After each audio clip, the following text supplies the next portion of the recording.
भाजपा विधायक हरीश शाह के खिलाफ एक बात दायर किया है, तो आदेश हुआ है मुकदमे का, क्या है पूरा मामला बताइए। मामला ये कि हरीश शाह के विधायक जो है ना, ये 2022 में विधायक चुने गए थे। तो इन्होंने इनके भाई पहले से ही पड़ोआ पे भू माफिया है बड़े स्तर पे। इनकी नज़र मेरे पे ज़मीन प्रॉपर्टी पर थी, तो उन्होंने उसको लेके कई बार हम पे दबाव भी बनाया लेने के लिए, लेकिन हमने बेचने से इनकार कर दिया इनको। इन्होंने इधर उधर से दबाव बनाने के बाद इन्होंने हमसे कहा कि दे दो, फिर हमने इनसे 80 लाख रुपये के इनसे रेट मांगे। फिर इन्होंने मना कर दिया। फिर उन्होंने हमारे घर पे आना शुरू कर दिया। आने के बाद इन्होंने कहा चल के अगर नहीं देनी है तो चल के घर पे हम विधायक जी से मना कर दो चल के। तो हमारे बाबा और पापा और मैं और चचेरा भाई हम इन लोग के घर पे पहुँचे थे, आदर्श नगर स्थित के घर पर। तो वहाँ जाके इन्होंने पूछा कि हाँ कितने बेचोगे। फिर हमने बताया कि इतना 17 करोड़ कुछ की बनेगा कि हम उतने बेचेंगे, लेकिन नहीं। फिर इन्होंने 16.5 करोड़ फाइनल करी। फिर सत्येंद्र से उन्होंने कहा कि 1 लाख रुपए एडवांस से दे दो इन्हें और 2-4 दिन में इनसे एग्रीमेंट करा लेते हैं। बाकी यानी एग्रीमेंट टाइम पे 40% इन्होंने नगद देने को कहा, बाकी सब इन्होंने जैसे बैनामा होता जाएगा वैसे पैसे देते जाएंगे। फिर उसके बाद इन्होंने बगैर 40% का पैसा 1 ही रुपया ना दे के जबरन हमसे एग्रीमेंट कराने का दबाव बनाने लगे।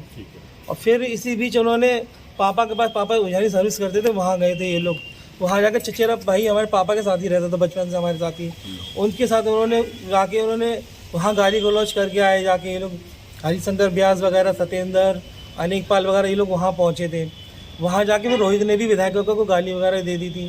तभी दूसरे दिन आके ये लोग रोहित को वहाँ से उठा के ले गए ममता लॉन पे। वहाँ जाके रोहित के साथ उन्होंने मारपीट की। तो ये सोच के उन्होंने ये मारपीट की, सर मैं ललित तो उनका लड़का सगा लड़का समझ के उन्होंने उसके साथ ही मारपीट की वहाँ पे।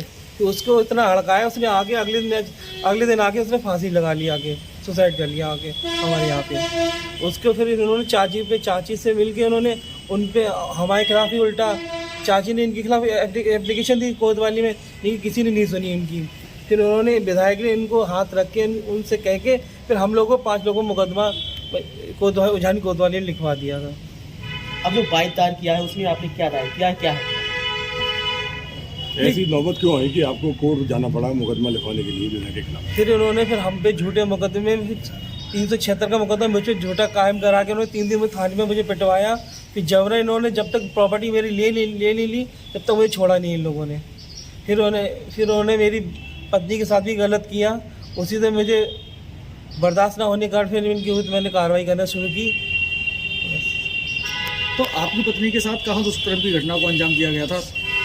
अब लास्ट टाइम मुझे पहले का तो पता ही था, लेकिन लास्ट टाइम इन लोगों ने जब मुझे पता लगा, मैंने पूछा कि इतनी टाइम रात में कहाँ गए थे, तो मैं लड़के वगैरह की कसम दी। तो इन्होंने बताया कि ऐसे ऐसे मुझे बुलाया गया। तो कहाँ गया था कि अपनी सास को, अपनी पति को समझाओ कि हमारे विरुद्ध कोई कार्रवाई ना करे, नहीं तो अन्यथा तुम्हें जान से जो केस पहले बंद हो चुके हैं उन्हें रीओपन करा के दोबारा कार्रवाई करके जेल भिजवा दिया जाएगा। दुष्कर्म की घटना को अंजाम दिया गया था वो कौन सी जगह पर दिया गया था? और पहली घंटा के लिए जहाँ मुझे यहाँ से सिविल लाइन थाने से उठा के ये लोग ममता ले गए थे, वहाँ की मेरी पत्नी ने बताया वहाँ पे मेरे साथ एक बार किया गया।